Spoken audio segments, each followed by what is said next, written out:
ፊልሙ የሚጀምረው በከፍተኛ ሙቀትና አደገኛ ሁኔታ ውስጥ በሚካሄድ የቁፋሮ ስፍራ ነው።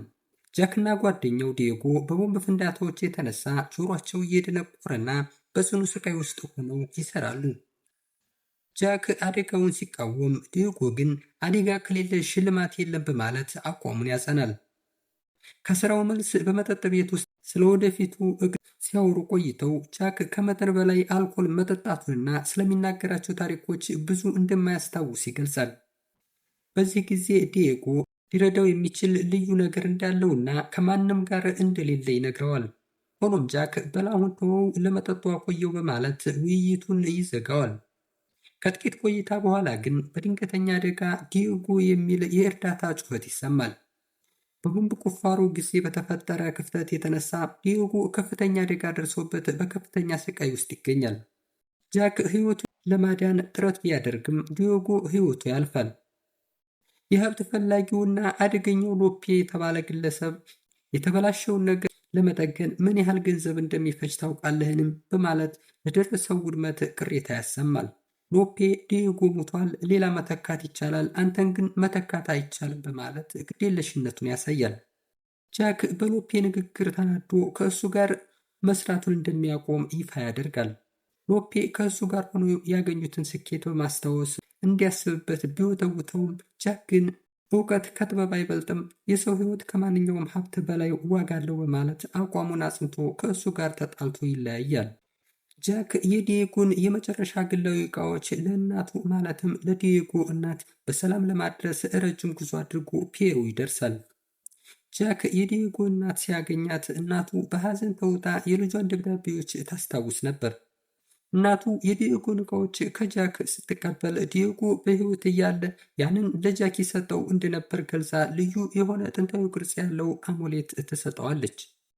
ጃክ ለመቀበል ማመንታት ቢፈልግም የዲዮጎ እናት ግን ይህን ለአንተ የተገባ ነው በማለት ታስረክበዋለች። ጃክም የቪሴንቴ ዴ ቫልቨርዴን ማስታወሻ መጽሐፍ ማንበብ ይጀምራል። ማስታወሻው በ1532 የተከናወነውን የኢንካዎች ግዛት 40 ሺህ በወርቅ የተዋቡ ሰዎችንና ስፔኖች ያጋጠሟቸውን ገዳይ ወጥመዶችና ኤልዶራዶ የተባለችውን የወርቅ ከተማ ምስጢር ይገልጻል። ጃክም ማስታወሻ መጽሐፉንና አሙሌቱን ይዞ ወደ ካርሎስ ዘንድ በመሄድ ስለ ቫልቨርዴ ታሪክ ያወራዋል። ካርሎስም ቫልቨርዴ በኢንካዎች ተይዞ እንደተገደለና ታሪኩ ትልቅ አፈ ታሪክ መሆኑን ይነግረዋል። ጃክ ግን ይህን እውነት መሆኑንና ማስታወሻው ውስጥ ያሉት ፍንጮች ትክክል መሆናቸውን አበክሮ ይገልጻል። ካርሎስ ማስታወሻውንና አሙሌቱ ትልቅ ዋጋ እንዳላቸው በመገንዘብ ሊሸጣቸው እንደሚችል ይጠቁማል። ጃክ ግን ማስታወሻው የግል ስጦታ በመሆኑ ፈጽሞ እንደማይሸጠው ይነግረዋል። በዚህ ሰዓት ካርሎስ ቤተ ክርስቲያኑ ጥንታዊ ቅርስ በመሆኗና በ24 ሰዓት ጥበቃ ስር በመሆኗ ወደ ውስጥ ገብቶ መውሰድ አደገኛ መሆኑን ያስጠነቅቀዋል።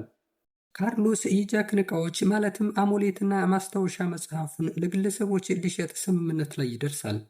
ነገር ግን ቶረስ የተባለው ደላላ ከሰዎች ጋር በመነጋገር ዕቃዎችን መሸጥ እንደማይፈልግ ይነግረዋል። በዚህ ሰዓት የገንዘብ አዳኞቹ በ2 ሚሊዮን ሊገዙት የነበረውን ስምምነት ይቃወማሉ። የጠላቶች ቡድን በሞባይል ስልክ ጥሪ አማካኝነት የጃክን መገኛና የካርሎስን ቦታ ይከታተላሉ። ጠላቶች ወደ ካርሎስ ቦታ በመምጣት ካርሎስን ይገድሉታል። ጃክም የጓደኛውን መገደል ሲሰማ በጽኑ ይናደዳል። ጃክ በአካባቢው ወታደራዊ መሪ በሆነው በጄኔራል ሉዊስ ማታ ቁጥጥር ስር እስር ቤት ይገባል። ጄኔራሉ ጃክ ካርሎስን እንደገደለውና ታሪካዊ ቅርሶችን ለመስረቅ እንደተባበረ በመክሰስ ከባድ ዛቻ ይሰነዝርበታል። ጃክ ግን እሱ ምንም እንዳልሰራና ሌሎች አካላት በቦታው እንደነበሩ ይገልጻል። የኢንሶመር የጥናት ኢንስቲትዩት ዳይሬክተር ሪካርዶ ዲ ላሮሳ እና የቀድሞ ጓደኛው ወደ እስር ቤት በመምጣት ከእስር ሊያወጡት እንደሚችሉ ይነግሩታል። ጃክ በበኩሉ ስለ ዋሻውና ስለ ሰማያዊው ካላንደር ማለትም ስለ ጥንታዊ የኢንካዎች የሰማይ ካሌንደር፣ ስለ 3ቱ ቅዱሳን እንስሳት እባብ፣ ፑማና ኮንዶር እንዲሁም ስለ ኤልዶራዶ ያለውን እውቀት ያካፍላቸዋል። ጃክ ከማሪያና ከጎርደን ጋር በመሆን የቴክኖሎጂ ስካነር ማሽን ይዘው ወደ ጫካው ጉዞ ይጀምራሉ።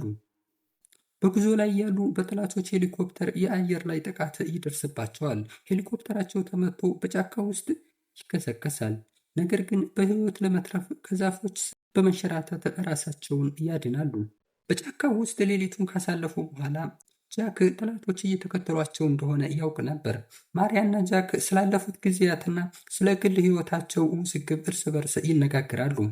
በሌላ በኩል የኮሎኔል ግሩሶም ሰዎች የአውሮፕላኑን የብልሽት ቦታውን በመድረስ ፍለጋቸውን ይቀጥላሉ። ጃክና ቡድኑ በአካባቢው ተወላጆች ተከበው ይያዛሉ። ተወላጆቹ የሻማን ሜዳሊያ ማለትም የቀን መቁጠሪያ ይዘዋል። ጃክ ከታላቁ ተዋጊ ጋር በሞትና በሕይወት መካከል በሚደረግ የኪጆይ የውጊያ ስርዓት እንዲፋለም ይገደዳል። የኮሎኔል ግሩሶም ኃይሎች መጡባቸው ሲባል ጃክና ቡድኑ በጀልባ ወደ አደገኛ ውሃና ፏፏቴ በማምራት ራሳቸውን ለማዳን ሲሉ ከካኖ ወይም ከጀልባው ላይ ይዘላሉ። ጀልባዋ ያለ ሰው ወደ ፏፏቴው ስትወድቅ ጠላቶች እነሱ መሞታቸውን አስበው ይሳሳታሉ። ከብዙ ፈተና በኋላ ጃክና ጓደኞቹ የፀሐይ ቤተ መቅደስ መድረስ ችለዋል።